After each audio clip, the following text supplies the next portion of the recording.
আপনার কি jet ল্যাগের recovery হচ্ছে না?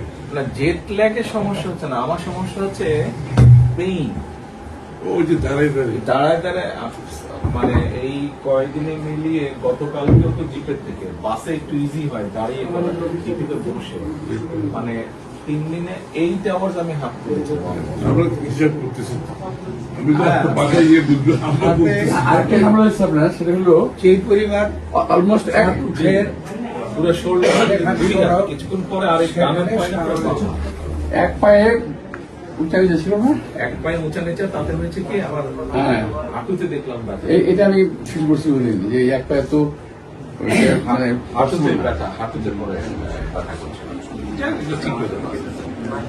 আপনাদের একটা জেট ল্যাগ টের পাবেন না। আজকে দিয়েছে, আজকে ফিক্স করেছে যে আমি ওদের বললাম যে আমাকে এখানে একটা chair, folding chair, back support সহ ইয়েস, ওই যে ফোল্ডিং চেয়ার থাকে যে বাসের মধ্যে, ঠিক ওই চেয়ারটাই মাইক্রো বাসে থাকে না, ফোল্ডিং চেয়ার, ওই যে ড্রাইভারের সিটের পাশে, ওরকম একটা লাগিয়েছে আজকে। আপনার মানে পুরো বডি শেপের সাথে টাচ করে যাতে প্রেসার না হয়। জি, ওরকম লাগিয়েছে আজকে একটা।